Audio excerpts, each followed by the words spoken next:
when we don't have enough energy availability, our body's going to start to redirect energy away from any sort of bodily function that it does not believe is vital or essential. So these non-essential functions for survival.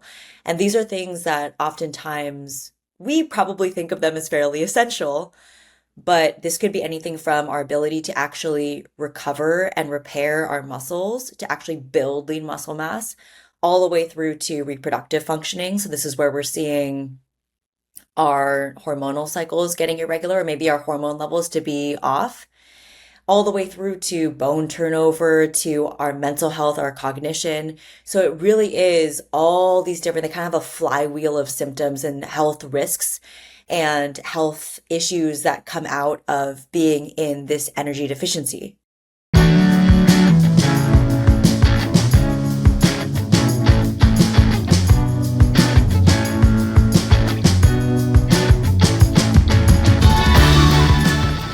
This is a Busybody Podcast, and I'm very excited to be here with Allison Koa. Am I saying your last name right? Oh, no, wait, that's not your last name. That's your business. See, this is why we edit.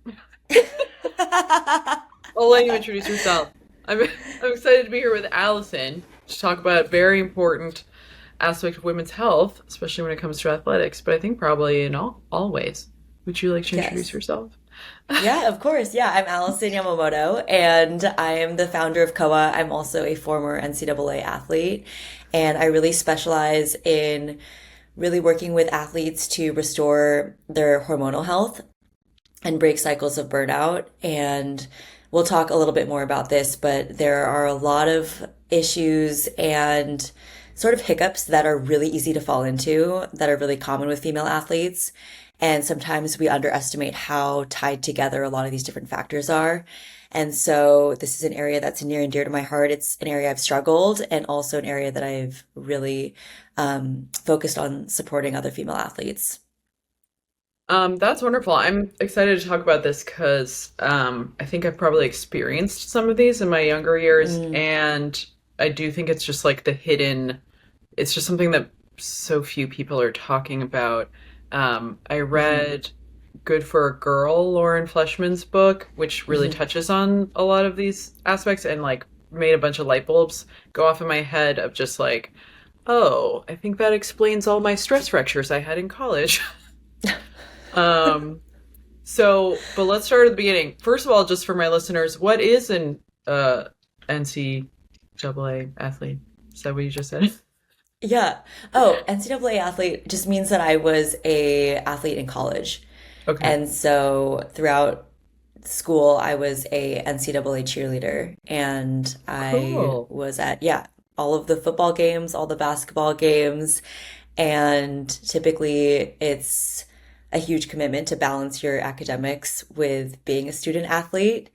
And then I think that the experience of having so much structure, and even if you didn't do it at the collegiate level, but even at a high school level, the transition of having a lot of structure in your athletics, and maybe there's guidance from a coach or some guidance from a trainer, and then getting into the shift of the identity change when you're no longer in that position, as well as the essentially accountability of, you probably are still wanting to incorporate fitness in some realm, but losing the commitment or obligation to compete can be a really interesting transitional phase. So I think that that's also something that we can talk about in terms of how that period specifically can also be really challenging, when there's a lot of questions that we didn't realize how much we were able to sort of like, questions that we didn't realize were even questions that we would have, because there was so much structure around what we were doing before. Yeah, I've actually had a number of clients who either had kind of professional dance careers or were college athletes, and then once those ended, whether it's because they graduated or they transitioned their career, they're really at a loss for how to continue to be active, because their bar also for their activity level was so high that they're like, how do I just like go for a run if I'm used to rehearsing or being at a practice for like 4 hours a day and, having these huge peaks of performance or a Hmm. game or, a race or something. And then they're like, if I don't have that kind of high and that thing to look forward to and a team, like I'm just going to a soul cycle class? Like that's not gonna happen. Yeah, and it's so because you hit it on the head. It's the amount of time. It's also the fact that there's probably some sort of goal at the very end, Hmm. and then there's the structure, and then there's also the team. So I think that there's just so much that then, especially if you're also transitioning into maybe a career or a job, that Hmm. then your day to day looks different. You're no longer maybe running around to rehearsal and then class and then all these other things with a lot of social elements. And so Yeah. there's a lot that can happen during that time that can be really, really, really challenging. And then figuring out your health and your routine and your fitness, your exercise, your nutrition on top of all of that can be kind of disorienting. Yeah, so let's get into that because even you just saying that reminded me that one of my first kind of moves into looking at health and my own health was when I first graduated school and I went from an environment where I was rehearsing a lot and taking class and really like how I ate and when I ate was really Hmm. predicated on the activity that I was doing for the day, not in a like, you know, calorie burning way, but literally just like, oh, I better eat a hearty breakfast because I'm about to do a 2 hour ballet class followed by another 2 hour class, and I'm only gonna have like a little 10-minute window to like throw Hmm. some food in my face. And also, I got on this whole eating pattern of having breakfast and dinner and then just like handfuls of things throughout the day, which then when I graduated and started running around New York City teaching classes, hustling, I was like nannying, I probably had like 4 or 5 jobs at once, my first year or two. I just mimicked that same eating pattern because it was just what I was used to, Hmm. except that I was more active even because I was Hmm. literally like running up and down subway stairs. I was going for longer periods of time without eating because I was probably getting up earlier. All culminating in me actually fainting once and Oh, realizing wow. that I had had the sensation right before you faint multiple times and I didn't know what that was because it would actually feel like being nauseous. And so I Hmm. kept thinking I was like, I don't know what that is. I guess I'm stressed out or something. And then literally, thank God, I was standing next to my boyfriend at the time. And I mean, this is just hilarious, like 20-year-old person thoughts. I thought that somehow I suddenly had food poisoning. This was like the thought right before I fainted. I was like, oh no, I feel really sick. And he said that he heard me say something like, I think I'm gonna, but he turned around and my eyes were like rolled back in my head and I just like went over like a plank, but he caught me. How romantic. Um, but after that I went to a nutritionist and Okay. that was the first time that I was just like what am I supposed to be eating really? And she just was like probably more regularly and not like a squirrel all day would be helpful for a 24-year-old who's like literally on their feet for 12 to 15 hours a day. um but that's is very much like I just had this pattern. It worked when I was in school. um I was getting enough of like eating and then replenishing, but even looking back on it, the way the dance classes are, they like start slow, they kind of peak, they start and then they come down again. There was like enough, it wasn't kind of the insanity of life in New York. Um, but before I tell my whole story about how I'm pretty sure I had Reds at a different point, tell me tell me kind of how you got into this in your own Hmm. um yeah, what inspired you to start this work? Yeah, well, first off, I just want to say that that is, so I'm sorry that that happened. That must have been terrifying. Being out and about and then not being conscious anymore is obviously not, it's like a very scary experience, especially when you don't really know what's going on or Yeah. you're attributing it to something else. And I think that that's something that unfortunately it's so common. And as a sports nutritionist, where I see this day in and day out with my female athletes is it oftentimes we're not acting Mm. until something happens that's almost traumatic.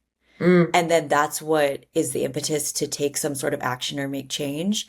When, to your point, there were signs that if you had looked back on it and you had been aware and someone had tied those things together for you, Yeah. you probably would have changed something sooner. but it was something that you had normalized and pushed through. And I think especially the athlete mentality of just pushing through, that is what makes you successful. That is what you Hmm. have to do. That is what is expected of you. Can make it really, really hard to then understand, well, what are the signs that are actually red flags versus what are the things that are actually making me a better athlete for enduring. That was something I definitely related to during my athletic career where, you get so much praise over time. And I've always been very active. I've always really appreciated some level of sport and training in my life. So even in college, when I was an athlete, I think there was a lot of times where that was rewarded. So the more that I was just like kind of pushing through, and this is in, every aspect of my life, let's be real. It wasn't just with athletics, but it was also with how I was showing up in academics or in other areas. And I never, kind of similar to you, maybe I was also underestimating my activity level. And there's a lot of socialization in college, so it's really, really easy to compare, just like pick up behaviors and habits from other people. And especially when you're on a team, I think that the culture of the team can really influence and normalize what is like good or bad, what is acceptable or unacceptable, depending on the norms of the culture. And it's all to say that starting towards the end of my collegiate career, and then especially once I went through the transition period where I started ramping up my running after I graduated, I went through a period of time where my menstrual cycle started to become irregular. And to me, that was the clearest indicator that something was different than what had been happening before because I was previously regular and then all of a sudden it was becoming more irregular. I would go to a doctor early on when this would happen. And at the time, the feedback I was getting from the healthcare system was, well, you're an athlete, so this is, pretty normal. And if you're not trying to get pregnant right now, it's really not that big of a deal. And if this is a huge concern, we could always put you on birth control and you'd get a regular cycle, which you're laughing because it's like at this point now, I think that we have a little bit more awareness of, and still, I think that people are given this advice though, Yeah. but there's slightly more awareness in some athletic communities around that narrative and that experience. But over time, I eventually realized, oh, the fact that my period's irregular, the fact that I went missing for several years isn't just a fertility issue. And this isn't just the convenience of not having a cycle because of the reduction in symptoms around your cycle that can happen on a monthly basis. This is something that is a whole body issue that is the actual expected response your body's going to have to the way that I was treating it physiologically. And it's increasing my risk of short term and long term health impacts that when I look back on it, I'm now realizing, oh, there was actually a lot of symptoms that were at play. But I had completely normalized them and they weren't so bad at the time that I could justify procrastinating on doing anything about this issue. And so, kind of staying in this place of denial was comfortable. And I think that thinking about it as a whole body issue is really what helped me also open my eyes to realize not only how prevalent this is in athletic communities and female athletes, but also how a lot of women aren't catching it because maybe, menstrual cycle is only one of the symptoms. There might be other symptoms that they're not checking in on. They might be on some sort of hormonal intervention that is preventing them from being able to understand these feedback loops. They might be going to a doctor who's giving them advice because a lot of clinicians don't have the full awareness on REDS diagnosis, the latest research on it, because it's such a nuanced condition and it is really hard to diagnose. So there's a lot of slipping through the cracks, and the fact that a lot of these athletes care a lot about their health, they care about their performance. Something like a stress fracture, even once, let alone reoccurring, could be a devastating experience. And to know that these are preventable issues and likely a result of some of the behaviors is really what got me passionate about this area. Um, can you define reds for us? And I have so many things to say. I'm infuriated by the world that we live Yes. Yes. So first, the tactical, which is REDS, is stands for relative energy deficiency in sport. And it's a condition where when we're thinking about energy availability, we're thinking about how much energy does our body have available to us such that it can direct energy towards not only the core foundational systems that we need to stay alive. This is our heart is beating, our lungs are breathing, we're functioning, But then what can happen is when we don't have enough energy availability, our body's going to start to redirect energy away from any sort of bodily function that it does not believe is vital or essential. So these non-essential functions for survival. And these are things that oftentimes we probably think of them as fairly essential, but this could be anything from our ability to actually recover and repair our muscles, to actually build lean muscle mass, all the way through to reproductive functioning. So this is where we're seeing our hormonal cycles getting irregular, or maybe our hormone levels to be off, all the way through to bone turnover, to our mental health, our cognition. So it really is all these different, they kind of have a flywheel of symptoms and health risks and health issues that come out of being in this energy deficiency, which essentially is when we have a prolonged period where we no longer have enough energy to direct towards these non-essential functions. They call that problematic low energy availability. And it's essentially this like chronic system where your body is downregulated. And as a result of that, we're getting these flywheel of health implications all the way from like day-to-day symptoms all the way through to like cardiovascular issues and higher risk of cardiovascular issues in the long term. So that is the definition of relative energy deficiency in sport, and it can show up in a lot of different ways where the menstrual cycle is one of the flywheel of impacts, but there are other symptoms and health risks. So both on the symptomatic side of like, how can I spot this for myself, as well as other implications that even if you don't care necessarily that strongly about your reproductive functioning, because maybe family planning isn't a priority for you, there are other reasons why this is going to be really important to address and prioritize if you're an athlete or if you care about some of these other, health risks that we can go into.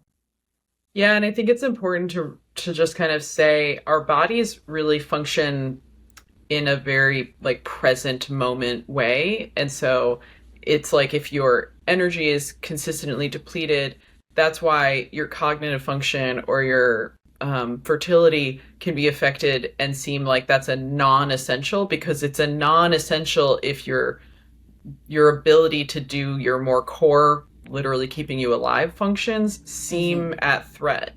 And so your body is going to just start to shift to conserve energy with the thought of maybe we're going into a famine. Maybe this is the information I'm getting. Or, maybe we're under this unbelievable physical stress with no end in sight. Your body doesn't know that you're ramping up for a performance or, an event, a race or something that's in 3 weeks. And then after that, you're going to take time off. So your body's like, oh, let's pull back. Let's pull back. I don't know when we're going to stop having this energy expenditure. So I'm going to pull back on all these other functions. That's also why like our immune system goes down, and it's very Exactly. common, as I've experienced. Many people have experienced right before performances and events. People often get sick, right when you're kind of peaking. Um, and I think it's also important to note, I mean, I think we need to talk at some point about like literally the caloric element of this, because I think a lot of people experience REDS not necessarily at a very low body weight, but Correct. if your energy is just not supporting for your needs, you're going to Hmm. experience this. And I think that's like a big misinterpretation that happens, and why it's also hard to Hmm. evaluate, because I know in my case, when I started getting stress fractures, of course, the first people that I spoke to were my dance teachers who, well, let's be honest, are not doctors or anatomists, really. I mean, some of them were anatomy trained, but a big reason why I got into anatomy is realizing, wow, did I have a lot of people giving opinions about my body who really didn't understand how bodies work. And I wanted to not do that. Um, but they literally just gave me a eyeball appraisal. And I literally had a dance teacher look at the soles of my feet. It sounds like this is from 1930, and this is like from 2004. Looked at the soles of my feet to see if I had fat pads on my feet, and decided that because I still had fat pads on my feet, which P.S. anyone does unless you're like 87 years old, it's like one of the last fat reserves of your body. And because I still had fat pads on my feet, she didn't think that that was her assessment. She was like, "Well, I think you're eating enough or whatever." So, moving on, that's not why you have stress fractures. And I remember even at the time being like, yeah, because I'm not in a prison camp. Like the amount of weight I would have to lose to not have any fat left in my feet, you would obviously be able to just see on my face and Mhm. body. You don't need to look at my feet. That is just the most insane assessment. And that I think is really not uncommon, which is what's so upsetting. Like Mhm. that we already had a lot of science in the early 2000s, and there should have just been way more awareness in any athletic department, including a dance department, of just like what the signs of these kinds of issues are, and don't even get me started on how nutrition should be taught in dance departments because it's not.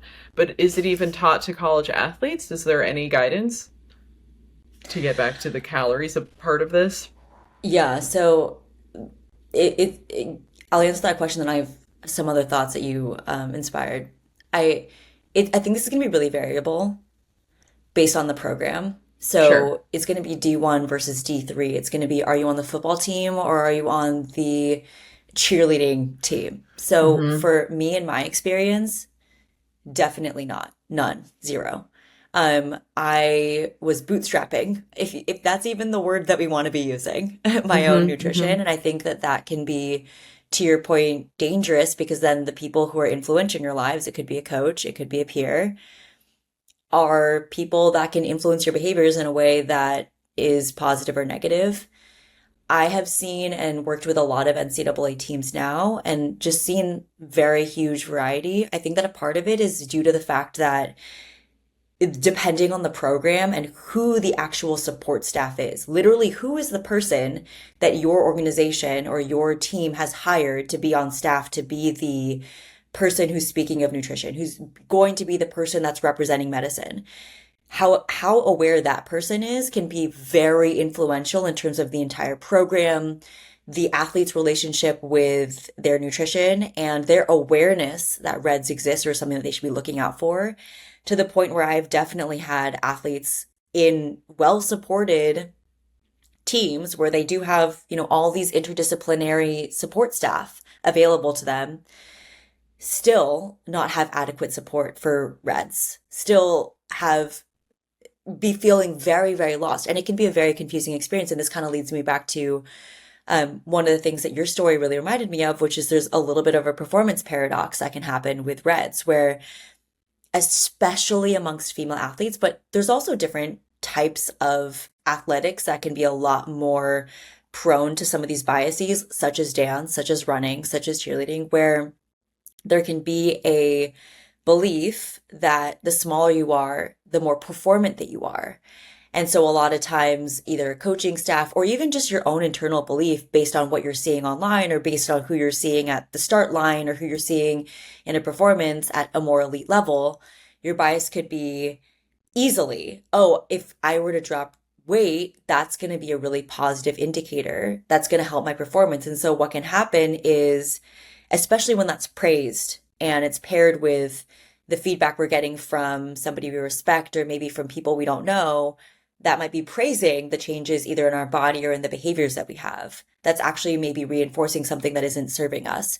So I think that one thing that's interesting is that a lot of times the frustration that folks who experience and develop REDS is that, and this is where the time horizon really matters, because to your point, a temporary state where our body is, under it, or we're in low energy availability, in some cases can lead to people actually seeing positive benefits before the kind of Sure. downward plateau and then downward slope occurs. And I think that that frustration and the confusion of, well, I didn't change any of my behaviors, so why is the outcome changing, can be very, very dissonant for folks. Where we believe that if we continue to do this thing that's maybe positively reinforced even in a short period of time, Sure. that we just need to double down. We just need to go even further into those behaviors in order to get more positive results. And what's actually happening is we tip to the point where, oh, our body actually was kind of in more of a chronic state versus an acute state. And that's when a lot of these negative cyclical patterns start to unfold. And then unfortunately, it can get to the place where we are at some compelling moment, like we are getting reoccurring stress fractures, or we're sick all the time, or we feel like our habits around food are intolerable. Like I've seen so many different breaking points. A lot of them are often, unfortunately, injuries or to the point where they can't even support like their training, their Yeah. body no longer can support the training load that they were trying to put themselves under. And usually those are the critical points where they're then looking into some of these other resources and taking action. And it's understandably a really frustrating experience because in the early days, if you're getting rewarded, it's hard to then project that those behaviors could be problematic if they're sustained. Yeah, and I think what you're kind of highlighting, and I'm like remembering my own experience, is I wasn't even trying to diet or anything. I wasn't trying to change my body, but I was Hmm. swimming in the world that we live in, which is reinforcing thinness. Definitely, I knew that it was like bad to get quote unquote fat or whatever. I already was in college, stressed that I was going to gain weight from being in college. So even though I wasn't on some kind of restricted diet in order to, I wasn't weighing myself, I wasn't Hmm. trying to lose weight. I was definitely trying not to gain weight, whatever that meant. And since I had no actual nutritional knowledge, looking back, I would do in ridiculous things like only eat fruit for lunch, and I'm like saying that someone's going to be like, well, that sounds super restrictive and diety. I was in my mind at the time, I wasn't counting calories. I was just Hmm. trying to like that seemed healthy to me. That seemed like a Hmm. healthier option than whatever was being served at the school cafeteria. I was so, like you're saying, bootstrapping. I was like trying to parse together this is what I know to be healthy. Fruit is healthy. I'll just eat a bunch of fruit. I don't want to eat the like pizza microwave pizza thing that they're putting out in the school cafeteria today. College cafeterias are also just like minefields of like Fruit Loops and frozen yogurt and things that you also might. I didn't grow up with at home, and so leaving a household with home cooked food and I would say like healthier options. I also was really struggling with like I don't want to eat these things, and I don't have the ability to cook for myself. So now I'm like, oh, just by my environment in a restrictive environment, and I don't know what to do. There's no one saying, "Well, here let's figure out. Look, there's like baked potatoes and you could do this and blah blah blah." I could have bought my own microwave meals that were like could have been better, but I just like didn't know what to do. So I ended up in this like pattern that was probably very restrictive for the amount of energy that I was expending without meaning to. And because Hmm. I wasn't quote unquote like thin, skinny, bony, I didn't think that I was doing anything restrictive because my body looked, reasonably healthy. I looked athletic and strong and blah, blah, blah. But here I was. I mean, I was literally getting stress fractures every 3 months. And Oh my God. nobody, yeah, no one everybody was just like, I don't know, there's nothing structurally wrong. Oh. I mean, I literally had dance teachers say, I don't know, you probably can't be a dancer. And I was just like, that's devastating. Yeah. And Oh my sitting out, gosh. the worst thing for an athlete or a Yeah. performer, having to sit out of class, noticing that I'm starting to Hmm. have that bone bruising feeling, backing off and sitting during class, which everyone's looking at you, which just like an athlete that's sidelined, you're just like, that it's just so devastating. And you're a 20-year-old who has like, no, your like brain is like, you don't have psychological development for that. Nobody, you're just a drift. So I can only imagine, especially for an athlete that might be there on a scholarship, or an athlete that feels like they have Olympic potential, or national potential, the amount of pressure that you could be on. And just like you said, they might have more intentionally done some kind of restriction, because especially runners, I'm sure cheerleaders, get told the smaller you are, the better you're going to be, the higher you can jump, the more you can get thrown, or whatever, you're going to be faster. um, that that must be a cycle that is incredibly hard to untangle all the pieces from. Hmm. Yeah, exactly. And I think that it's interesting because to your point on unknowingly getting into this type of situation, it's really understandable given the information that we have available to us. And the lack of information of what's really helpful when it comes to energy availability and female athletes. And I do want to just clarify one thing, which is that, we are talking about athletes in the context of you've clearly been athletic at a very high level. And this is a situation that occurs with, studies have shown that up to 80% of women who exercise, women who act, we're Yeah. not talking about Olympians, experience menstrual disturbances.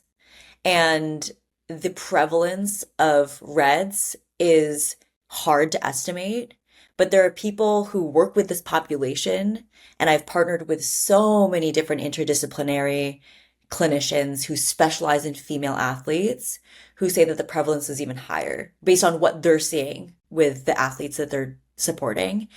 And when we say athletes, I'm talking about women or humans moving their body with intention.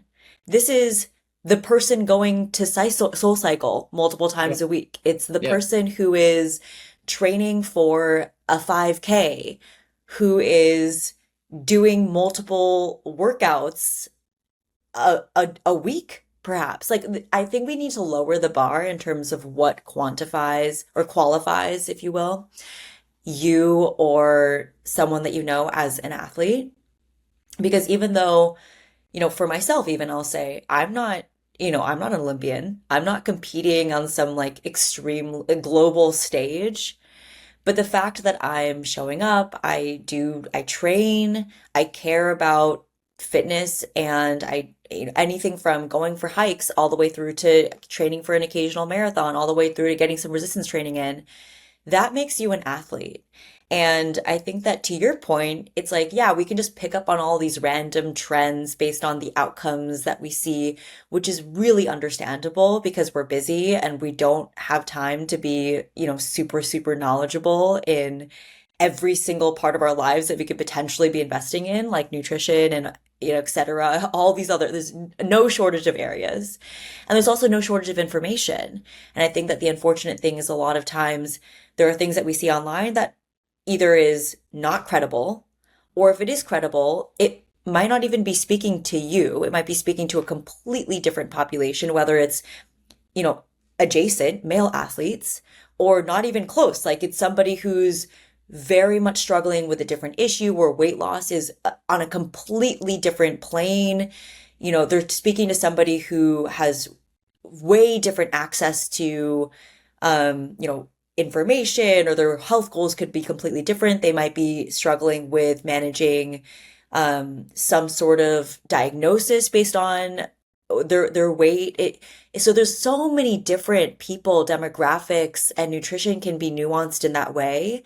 And I think that what's unfortunate is that what we see is that there's a huge normalization of dietary trends that are really demonizing a lot of food and food groups, and there's a lot of fear around food as a result.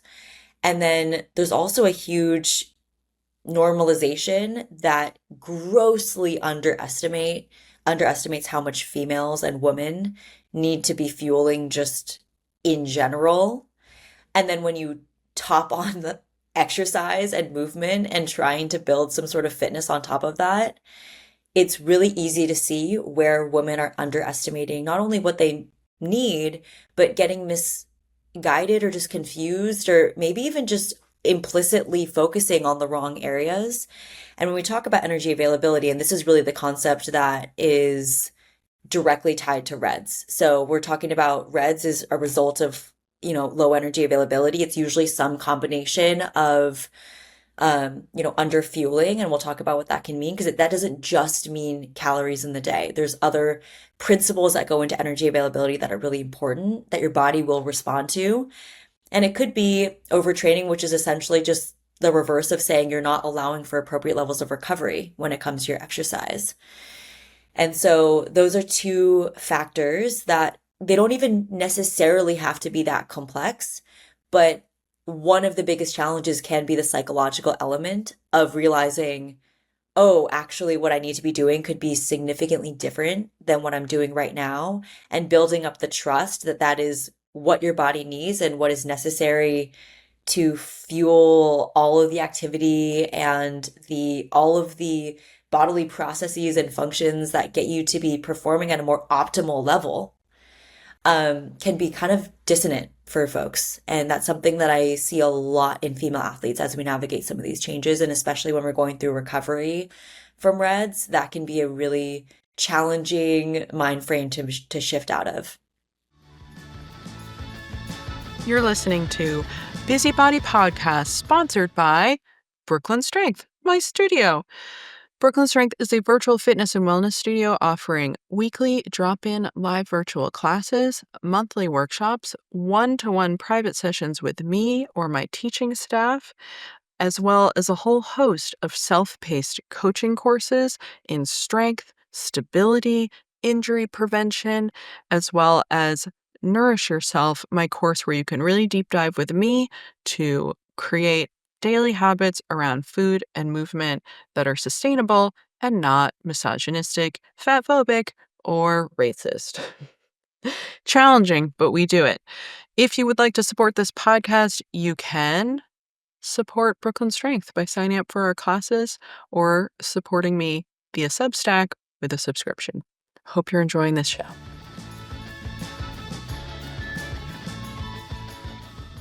I want to talk more about all the causes and yeah, what does that energy deficiency mean? Because it's something that I'm constantly learning as I push my own kind of physical boundaries and continue to learn about myself as an athlete. All the factors, and I think something that I'm always trying to get across to my clients is that a lot of people don't see themselves as an athlete at all, even if they are consistently exercising or involved in any kind of athletic pursuit. Basically, anything intentional, if they like to regularly run 5Ks, so you have some goal in mind, or even if it's just keeping up a certain, like, you like to do your 2 classes a week of whatever, you know, the fact that you keep that consistency starts to like tip you into a little bit more of the athletic Venn diagram or whatever.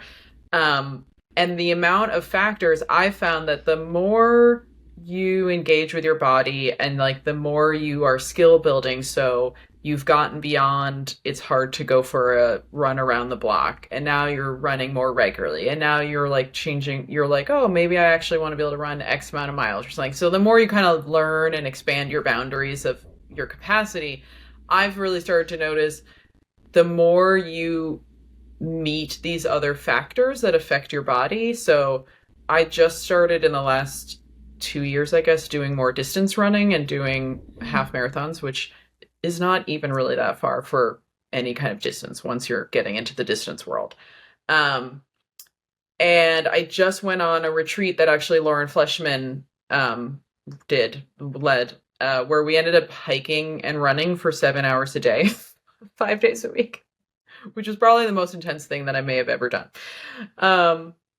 But I had to learn how to start eating while exercising, which I'd never had to do before. Like when you're doing distance running, you have to at some point learn how to eat and run at the same time, even if it means you're walking while you're doing that.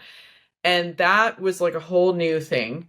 But also, the longer you're out, the more other factors like how much you've slept, the temperature, the layers you're wearing, like all these factors come into play. And it was interesting.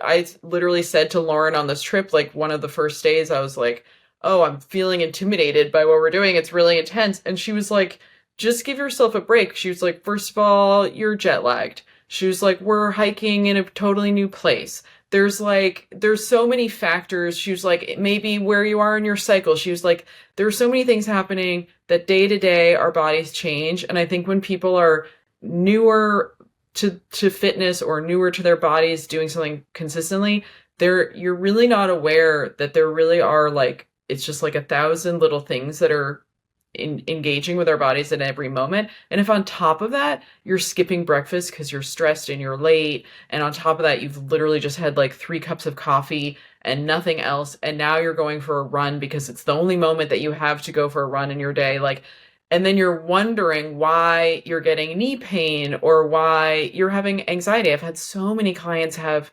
anxiety or like feeling like they're having panic attacks. And then we realize they're literally not eating at regular intervals and they're pushing their bodies so much that just like me not knowing what it felt like right before you faint, they were getting warning signs that they were like nauseous or foggy or having headaches. But they're like, oh, I'm not super skinny, so I clearly am not eating enough. But it's just like, yeah, if you kind of feel, these weird waves of being kind of out of it all of a sudden, that's like your blood sugar is dipping, your blood pressure is dipping, all these things are happening. And once we were just like, you need that little after whatever snack, all those symptoms went away, once they put themselves on more of a schedule. So can you talk a little bit more in depth than just all my anecdotal evidence of what that energy deficiency actually is? Yeah, I love that anecdote that you just gave around running too. I think it reminds me that I think that, kind of going back to the narrative around as athletes, and especially I think that as people who have just anyone who has high standards for themselves can very easily fall into this trap where because we did it before, we've done something before. So like we got this amount of miles that we ran, or we were able to get to this speed or this outcome or this weight in a class this one time, or we did it last week, so therefore we should be able to do it this week and every single time we go thereafter, can be so easy to fall into because we just assume, okay, well, I'm just showing up for this workout and like I know I'm capable, so why shouldn't I be able to do it again? And I thought you said that beautifully, which is like there's so many factors that are at play that we don't necessarily learn how to tune into. And people at all level, I've seen at all levels of fitness had falling into these traps of like, oh, well, did you consider that the heat is going to impact literally directly how your actual data metrics from your workout are going to show up? Everything from your heart rate, it could impact your times. Like we're going to have to make adjustments. And I think there's so many models that we can use to make those adaptations. But for me, the idea, and especially as somebody who's like, I'm going to normalize pushing through, like, someone saying to me, oh, yeah, just listen to your body based on, what's happening that day was not concrete, actionable advice for me. It was like, I mean, I hear what you're saying, but I know that I did this speed workout at this pace, at this distance before. So I'm not understanding why I shouldn't be able to do that right now. And so I think And that I having frameworks around that can be really helpful. and I think it's also, I mean, you hit it on the head. People also that have a really high standard for themselves, you're probably in a sport because that framework works really well for you. Getting a score, getting a time, you're a person that likes those kind of external metrics. They're exciting for you. Not everyone is. I never did team sports because I wasn't excited literally about points. I couldn't get like yeah, about points. I was just like, it doesn't matter. But like more solo sports were more fun for me to be like, cool, I hiked that like that thing at that time, or for a little while when I was a teenager, I did rock climbing. And you could like see a thing, see the challenge, try and do it or not do it. And that was fun. But just being like 5 points, I was like, why are we very excited about this? But Hot take. and the entire American sports system collapsed. NFL just bankrupt because of this. But you exactly, and then if you start getting this message that's like still a very new message of like being intuitive, being connected to your body, like self-care, for someone that's really excited about like times and scores and all stuff. In some ways, the way that you got very good at those is, I don't even want to say dissociative, but like you have learned to push past various thresholds and the nuance of that, because I'm not going to say that that's bad, because another way to say that is it's a meditative state that you can continue to run or continue to push yourself when you're tired or your ankle is hurting or whatever. You can just refocus your brain on different things. And I'm not ever going to say that's bad. What's bad is if you are continuously ignoring that you're hip is always hurting, your knee is always hurting, you're always lightheaded when you do this thing, all that stuff. And that's where no one teaches, especially younger athletes, that there's a nuance between, okay, it's a hot day, I went running, I started to feel really low, I got kind of a headache. I stopped for a minute, I got some more water, whatever. But you know what? I'm 3 miles from home. Like I'm gonna just like push through this run. It's okay. I'm gonna go home and relax. That's one thing, but if that's your experience every time and you're getting this messaging, push through, you can do more, you're literally just learning to ignore clear warning signs from your body that then mean maybe you collapse, maybe you end up with these like long chronic injuries or bone density loss in the most extreme because you've just been no one's helping guide you as you experienced what the difference is between completely being like, oh, should I just walk every time I'm tired? Then I literally won't do my sport. There's that side, or just like, yeah, maybe I need to grab a couple more orange wedges during our break or something. Yeah. And I think I totally resonate with that. And I think that it's so interesting, even seeing the patterns of busy professionals who have a very limited Hmm. time to work out. And then even like, because I think this is another way that I see the standards showing up in a very different way. Because you're right. For me, I'm like, I know I'm data driven. I know some of my metrics. Like I've competed and wanted to achieve certain time outcomes in Hmm. races. But I've seen this standard show up in so many different ways where one could be, I don't have a lot of time. And in order for this workout to be effective and in order for it to be worthwhile in the limited time that I have, I know I need to be, insert experience here. I need to be sweating, fatigued, completely exhausted by the end of the workout in order for me to feel satisfied that it was something that was the best use of the 30 minutes that I had to get something in. And then perpetuating that cycle again and again and again, where, okay, now we've affiliated that a workout is only effective if we feel a certain level of fatigue or exhaustion or that we're sweating or the certain amount of effort that we went in. And then that can also cause us to fall into these patterns where we're not necessarily tuning into some of the other factors like, oh, maybe we shouldn't be doing a workout of like that high of intensity when maybe to your point, like you're super stressed, we haven't had breakfast, you didn't sleep last night, and you've been feeling kind of like your mood is a little bit down for the past like maybe several days, maybe several weeks. And maybe now exercise has gotten to this point where it's kind of like this stress relief coping mechanism for you. So now we're in this trap where this is actually an instance where if we were to tune into some of those variables, we might do a different modality, do a different intensity. Maybe we take a rest day, maybe we do something more restorative. And yet we can get into these easy cycles either because we wanted to be really efficient with our time or because now we're in this heightened state of stress and exercise is our only coping mechanism and so we're going to continue to do it. And that can also perpetuate a situation where it's ironically potentially hurting the actual fitness goals that we have. And it was interesting because for me, when I started pivoting a lot more into understanding what signs, and for me, this was not like, I think that we think of listening to our body as like kind of this like woo woo, sort of hard to grasp, very intuitive experience. And for me, it started with something that was actually fairly guided, intentional, and structured. Like, here are the factors that I probably should be thinking about. Oh, it didn't even occur to me that those were things that I should start to tie together.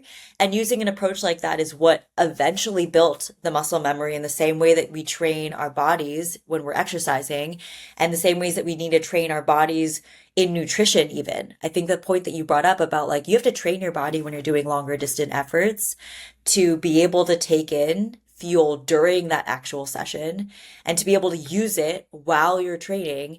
That's us training our bodies to actually do what is best for us to be able to achieve those endurance in sessions. So we can kind of take the same approach that we take to like training, applying it to nutrition, applying it to how we're tuning into different factors and making adaptations. And I think that one of the success criteria we very much underweight when it comes to our fitness is adaptability. So we're like constantly given this narrative of like more is better, push through, you gotta endure, you gotta do more and more and more, no days off. And yet I think that it really overshadows the amount of value and the amount of outcomes that I saw benefits from personally. And I've seen this in so many other women that I've worked with, which is being able to be adaptable and how that can actually benefit the performance and fitness outcomes that you're experiencing as well. Yeah, that's something we talk about. I co-host a virtual run club with Rachel Spurrier, who's our in-house run coach. And we talk, that's like what you learn in the program is how to modify your workouts and your runs to basically develop overall consistency.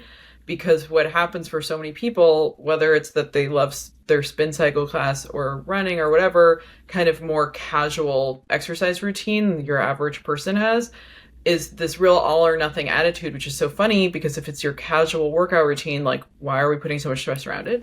But, we have people who are just like, I won't go running if I don't have 30 minutes. And we're like, right, but if you went running for 15 minutes, then you went running today. Whereas if you don't go running today, your next day that you have time to run isn't for another 2 days. Now you've gone all these days without running. Whereas if you just go for a shorter run and yeah, you're like, but it doesn't count. It does count.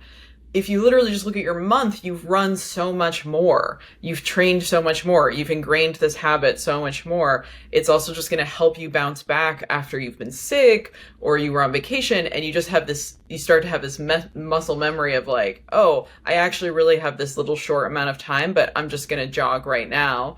I'm taking the dog for a walk. Wait, I could actually just do this as a little jog and it won't be my usual speed because that's not what my dog wants to do, or I have to stop a bunch because the dog's being, but it's either that or nothing. When you actually allow for variability or changing because the weather's changing or how your body's feeling, going for a walk one day instead of a run because you're feeling a little low or you have a cold or something, you start to actually build the consistency that turns you into a much stronger runner, that turns you into a runner that can like do more things and start to really, go for different goals if you're more interested in like running faster or longer. That's not going to happen if you can't adjust for the day to day, because you aren't a sponsored athlete. Like you're not, you don't have the training schedule and plan that you wish that you did, but I also wanted to say the food aspect is really interesting because I think also your average kind of hobby athlete or kind of casual exerciser is also really stuck in diet culture. So they're already under this idea that they should be really watching and restricting what they're eating, and that every workout is kind of part of this terrible math of like, I worked out, so I'm allowed to eat this, or I burned all these calories, I don't want to replenish those. But since most people, and I can attest to this, it's just working with the public, really are not well nourished. Like most people actually need to be eating more, even if they have softer, bigger bodies. That is not an indicator that you're eating too much. If anything, often it's a slower metabolism from eating too little.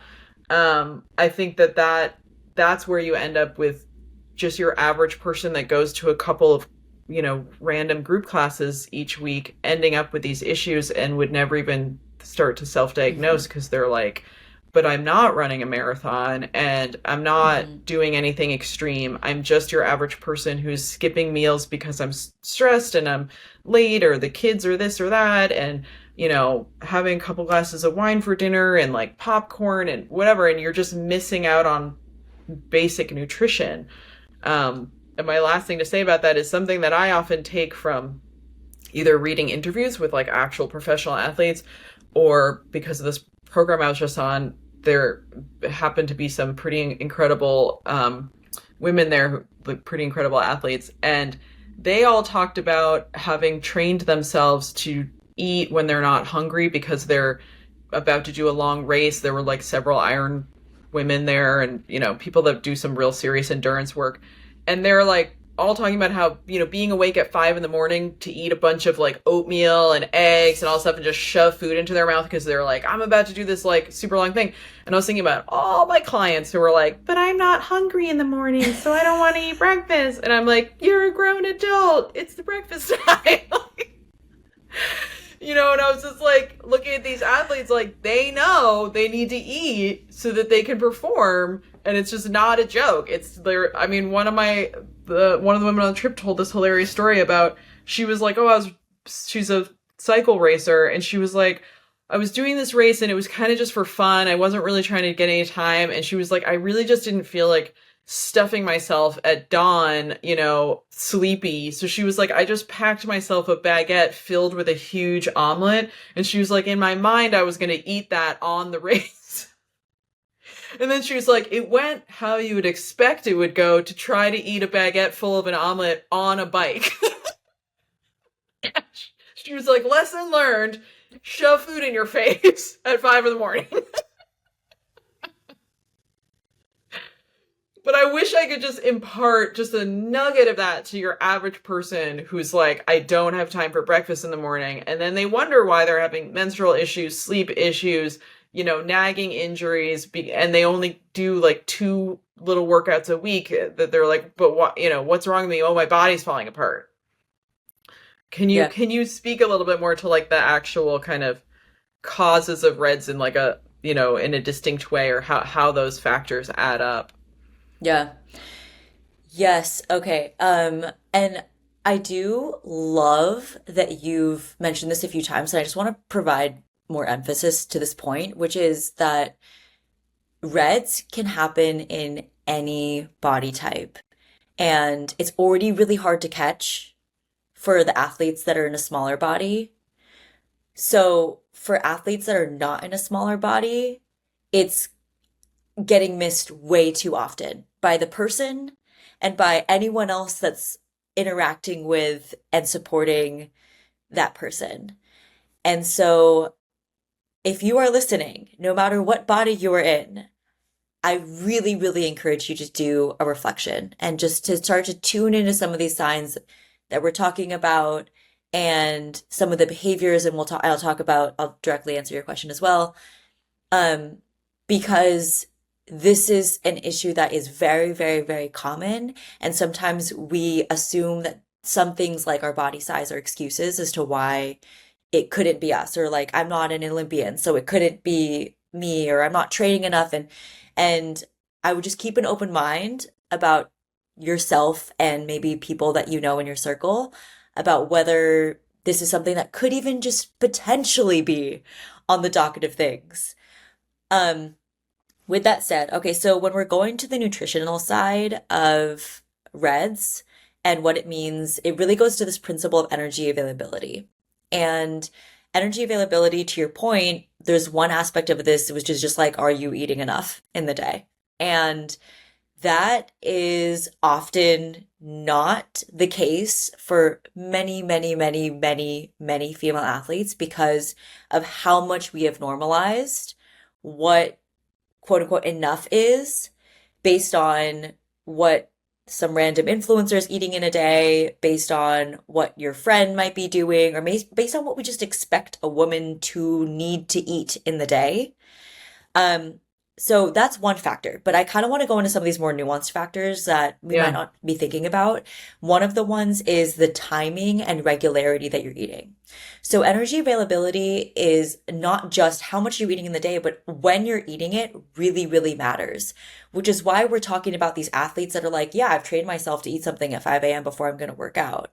And so what that can look like is, how are we managing within day energy availability? So if we are waking up in the morning and we just slept for however many hours, 6, 8, maybe we haven't eaten for like 10 hours since our previous meal or snack, and then we are going into a workout session because we weren't hungry in the morning, so we didn't eat anything, then what's happening is we're actually creating more of a deficit and not fueling appropriately for around our workouts. And I think that a lot of times we might be thinking this, ties to concepts around intermittent fasting and fasted training. And should we be doing fasted training? And there's a lot of reasons why people might or might not doing this. I think that one that you mentioned that I'll address here, which is this feeling of I'm not hungry in the morning.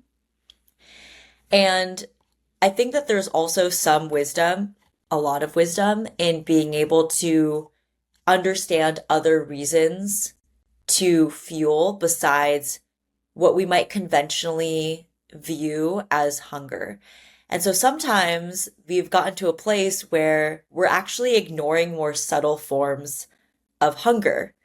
And when we're ignoring more subtle forms of hunger, it's going to inhibit our ability to fuel in a way that would be more supportive to our energy availability throughout the day. The other thing is that when our system is downregulated, so when we're in a state of reds or where our energy availability is low, then our metabolism is also downregulated. You alluded to this earlier. And what will happen is our hunger cues are not even going to fire reliably at all. And so we could be saying, yeah, I'm not hungry in the morning, but also our hunger cues aren't like, what are you defining as hunger? That doesn't necessarily mean that your body doesn't want fuel then. It means that it's expected to not get fuel then. And so therefore it's not going to fire anything because our metabolism is downregulated. And one of the things that we do when I talk about training, when it comes to nutrition, is maybe just try to have something. Could be anything, anything at all. In the morning, before you start your day, right when you wake up, within the first maybe like 30 to 60 minutes, just have something, anything that you feel like you could have, and do that consistently and see if anything changes. See if you start to wake up in the morning and maybe you're thinking about having something. Maybe you actually realize you do kind of want something in the morning. And I'm not to say that every single morning, therefore, you're going to be starving, although there are some instances where I'm working with folks and we do it consistently and then they are really hungry in the morning. And I think that that notion can be scary to folks, which is like, oh my God, well, if I'm hungry in the morning and I wasn't hungry in the morning, then I'd have to exhibit more control if I wanted to not eat. And so I think that also this bias we have towards like hunger and having more hunger being a negative thing is actually also very counter to what could be a really good green flag, which is that, oh, our hunger cues are firing because we're eating regularly, because our metabolism is no longer downregulated. That's actually a really positive flywheel where a very common pattern, which is just backloading our food because we're not hungry, not hungry, not hungry. And then maybe we feel more out of control when we are snacking later on in the day. Or maybe we are constantly feeling this fatigue and low energy at like 2 p.m. in the afternoon. And then we're like, why do I need to have coffee? I need to have coffee like in the morning and then I need to have coffee again in the afternoon. And these energy crashes we're not attributing and correlating to some of the nutritional decisions we're making. So part of energy availability is the regularity that we're having, what we're having. And part of that does involve being more strategic about how we're feeling, not only throughout the entire day, how we're feeling around our workouts, how we're feeling during our workouts. And this is something, again, that like, it's not just impacting your fitness. So even if you don't have the goal to like, cut your half marathon time, PR in some way, this is something that can help so many different areas of your life that we're not maybe tying together. One example of this for me was I was experiencing very elevated stress levels and very, very, very noticeable irritability. I never tied that to my nutrition. I never tied it to the way I was training. And yet I had completely normalized to the point where I was like, I think this actually just might be my personality. Like I just maybe run on a short fuse or like I get really annoyed. And I think that it's interesting to see how some of these other factors, everything from mood to like my temperature was misregulated, my sleep was getting disturbed. There's so many different areas that this could be impacting. And so, yeah, I wanted to bring into the idea that a lot of these systems are also feeding into each other and we can train our nutrition, but developing that trust that these are the right things for our body can be a really hard psychological barrier. So I do want to acknowledge that, but that some of these things that we've actually normalized to be green flags, like, oh, I'm not hungry, I can go a long period of time without eating, might actually be the same things that are not serving us in other ways. And we have to do some relearning, not only in like training our body to be able to accept the food in the morning and like therefore we're able to have more steady energy levels, but also retraining in terms of what are the red flags and what are the green flags. That can be some of the harder layers of like unlearning and relearning that has to happen. But those are the same patterns that make reds so prevalent. Um, I hope everybody listened to that. That was, I mean, I think that is just gold nugget right there. Is this pattern where, I mean, you said it. I'm just gonna say it back. This normalizing because of our culture of like, oh, I don't need to eat all day. Like, oh, I had breakfast at 6 in the morning and it's 4 now and I haven't eaten anything and I've just had coffee and like, but that's just how I am. Like people always, oh, that's just how I am. I'm just not hungry in the morning. So I don't eat. The first time I eat is at 2. And because we are rewarded for like not being eaters or whatever, you just get in this whole state, which is so unnatural. I always tell people, like, if someone asked you to babysit their 9-year-old all day, you would feed them regularly. You just would. And if they said to you, I'm not hungry, you'd be like, well, great, I'm going to make you a sandwich and it's just going to be right here. Like, you wouldn't just be like, oh, I watched your kid all day and they didn't eat. They told me they weren't hungry, so I just never offered them any food. Like, that, your friend would be like, goodbye. Like, but we do that to ourselves. We're like, oh, I'm just not hungry, so I won't eat. And of course, even with like the good that intuitive eating has done, it's also really set in people's minds, don't eat if you're not hungry. And I'm just like, unless you haven't eaten, as you said, in 12 hours because you had dinner at 8 and now it's 9:30 in the morning, whatever, that's more than 12 hours, you know. It's time for you to eat because you're a living creature and you would feed the dog. If you know, the dog ate dinner and now it's morning time. Now you feed the dog breakfast. So you got to do the same thing for yourself. And I can attest, just as someone who, you know, similar to yourself, is interested in like, what does my body need? And what I also trained myself to eat breakfast at some point and not just be like, whatever, I'm having nothing, you know, an apple and running out the door, to really being like, I'm preparing my body for the day ahead. My breakfast is going to have complete nutrients and like serve me. And I'm going to train myself to eat a full meal. And yeah, I'm now a person that wakes up and is fairly hungry, or at least, as you said, is interested in food, thinking about food. And I think that is such an important point, is like, if you are kind of thinking about being intuitive and in touch with your body, your hunger rumble in your tummy is not the only indicator that you're hungry. And I think if people are really like new to tuning into themselves, an indicator that I use for myself when I'm trying to, for distance running, is if I start thinking about food, because I'm rarely going to feel hungry. That's actually a signal that I've gone way past needing food. If I'm actually hungry right while running, like, big red flag, I messed up. So for me, more, it's like, I'm like, going along, and I start thinking about like, boy, a lemonade right now would be so nice. And then I'm like, oh, glucose, time for me to eat my little gummy things, you know, like, just noticing maybe you're not hungry in the morning, but you're like, peanut butter, or like those, whatever, the coffee cake on the counter looks good, then eat it. It's time for you to eat breakfast. Mhm. Yeah, I think there's so much liberation that we don't tie together or we don't emphasize enough with being able to wake up and eat food, and there's no judgment, there's no self-judgment about that. It's like, Yeah. I'm doing this because I have the confidence that this is going to be what makes me be the best version of myself today.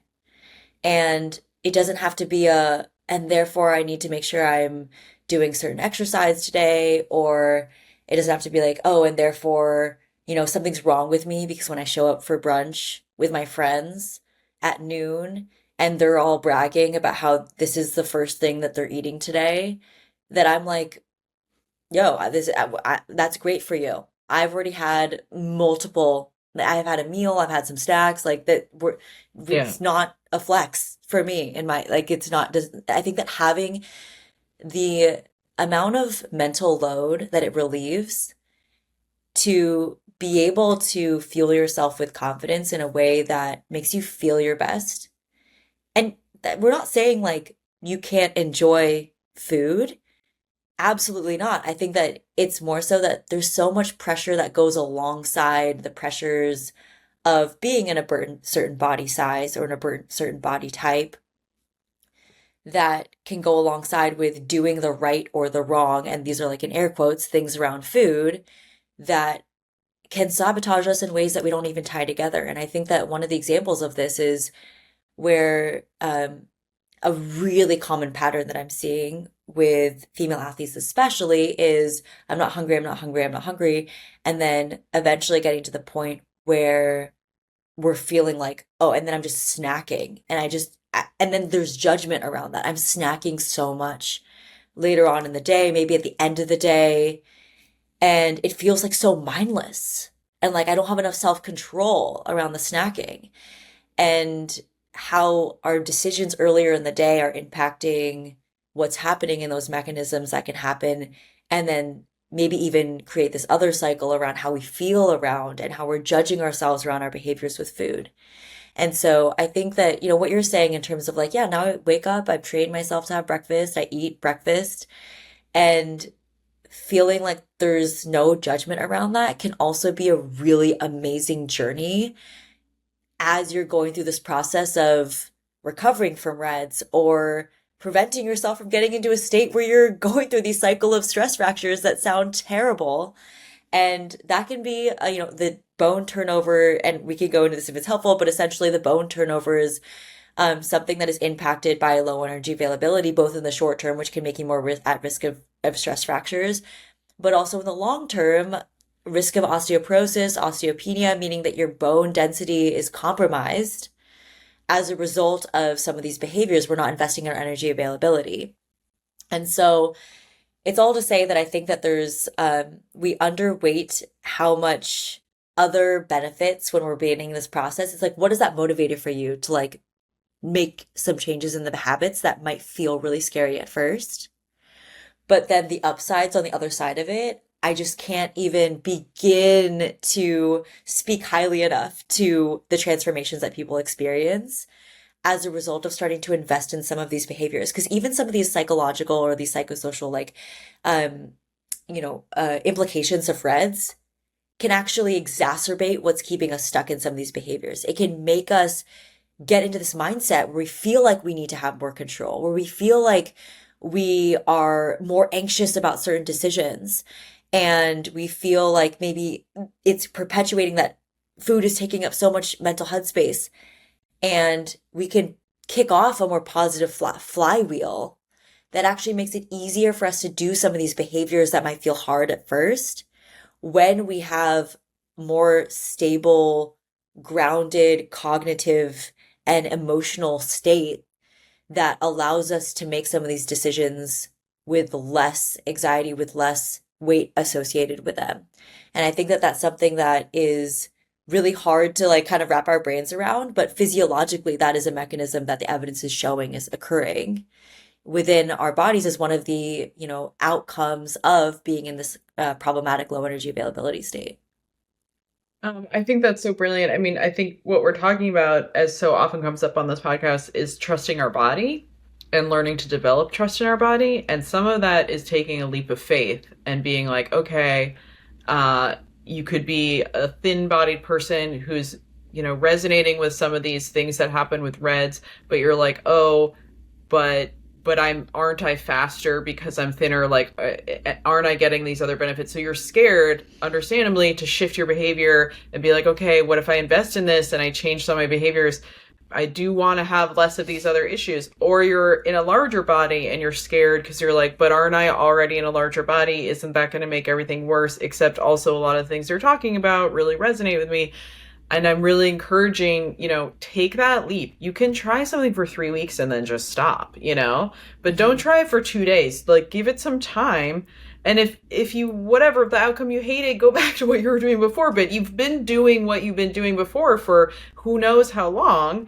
And you're seeing whatever negative results from that and whatever assumed positive, whatever you think is happening or you're protecting yourself from doing whatever you're doing, fine. but try this new thing, because I will also say, you know, having a more balanced mental state, having a consistent like hunger cue throughout the day. Yeah, not being obsessed with what you're eating, just having confidence in what your body needs and feeling energetic, like really feeling good. And even in terms of my own sports, not learning how to fuel better during runs is the difference between a run. Like, I think so many people think, as you had kind of said earlier, that your workouts should feel like you're just dead at the end, and going from being a person who would like run and then just feel like, oh my God, I can't run for another like 4 days, that was so tiring, to being able to run a half marathon distance and like be chipper at the end and just be like, dude, that was great, la la la.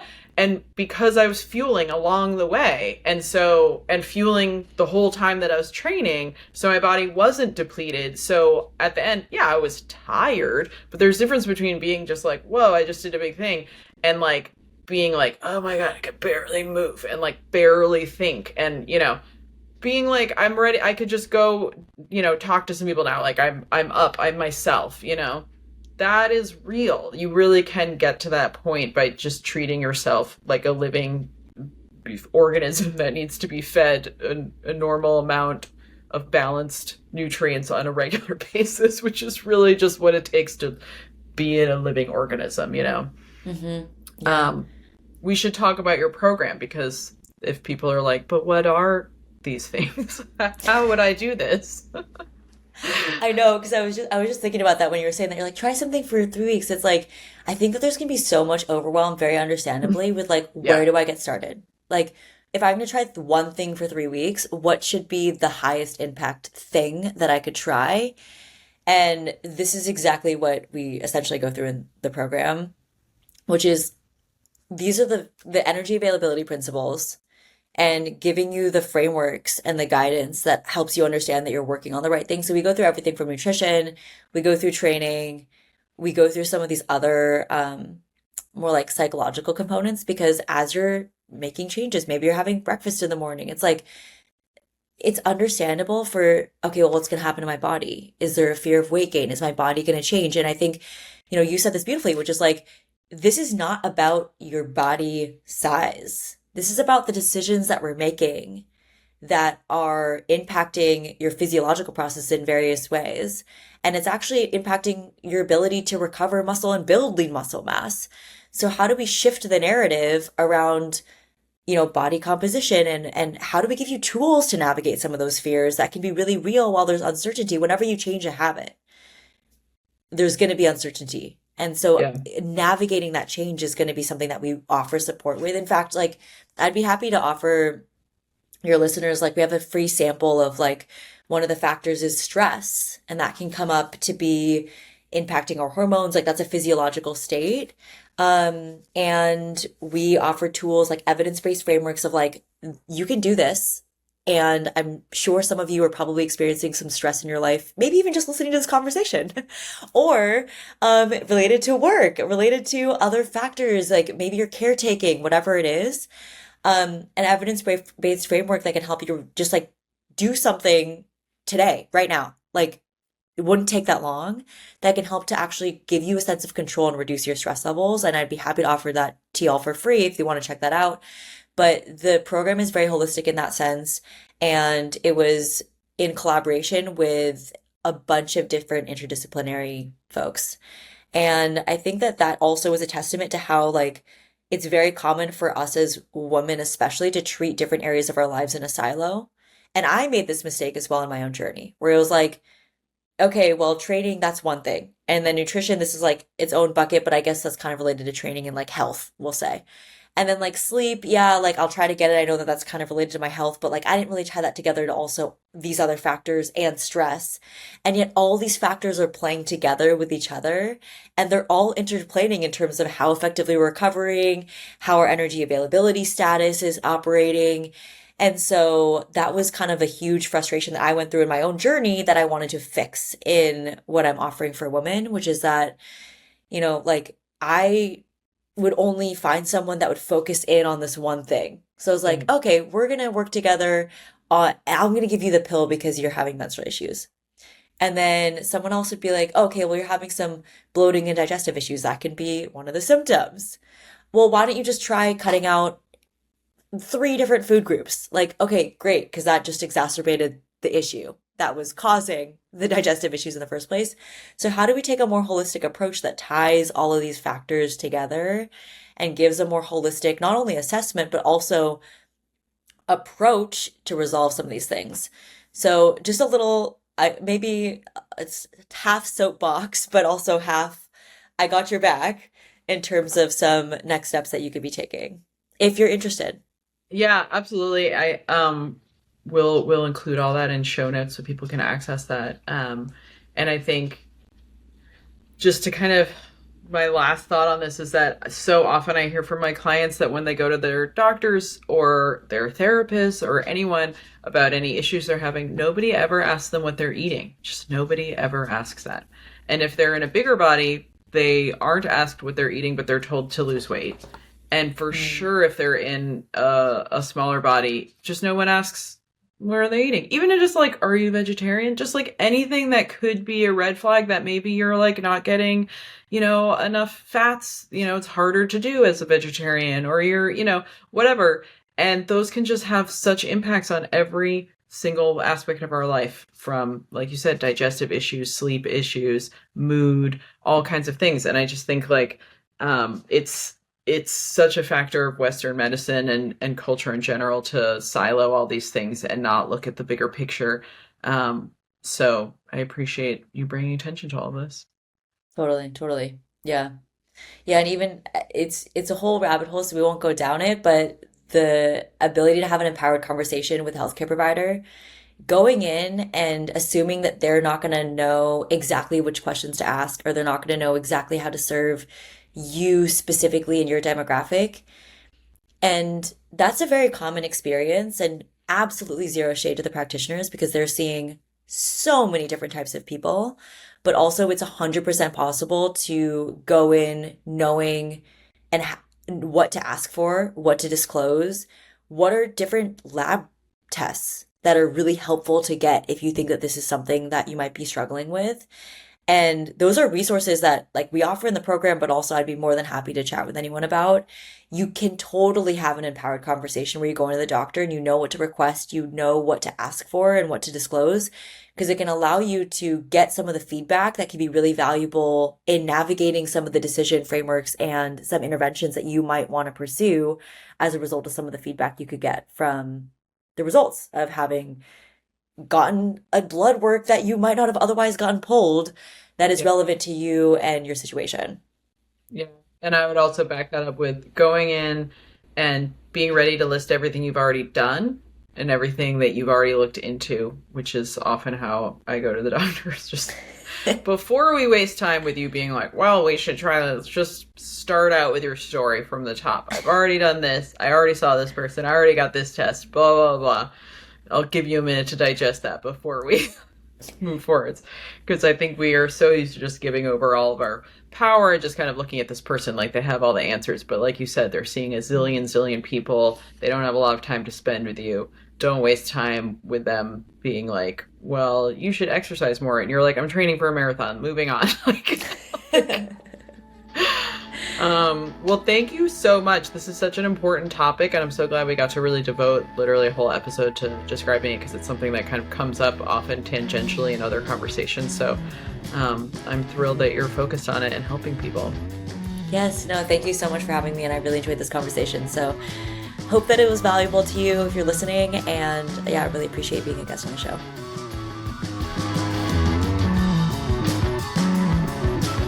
I'm Cadence Debuse. That was Busybody Podcast. I'm the founder and owner of Brooklyn Strength Studios. You can find me on Instagram at Brooklyn Strength.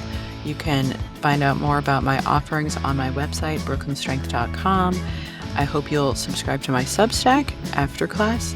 All is in the show notes. Please rate, review, and subscribe. Please share with your friends so that more people listen to this podcast. I love these conversations, and I hope more people can hear them. My music is by Rob Byrne, performed by the Wild Yaks. My podcast is produced by Brad at Train Sound Studios, and my illustrations are by Jackie Mendez and Azul Trejo, and edited by myself. Thank you so much.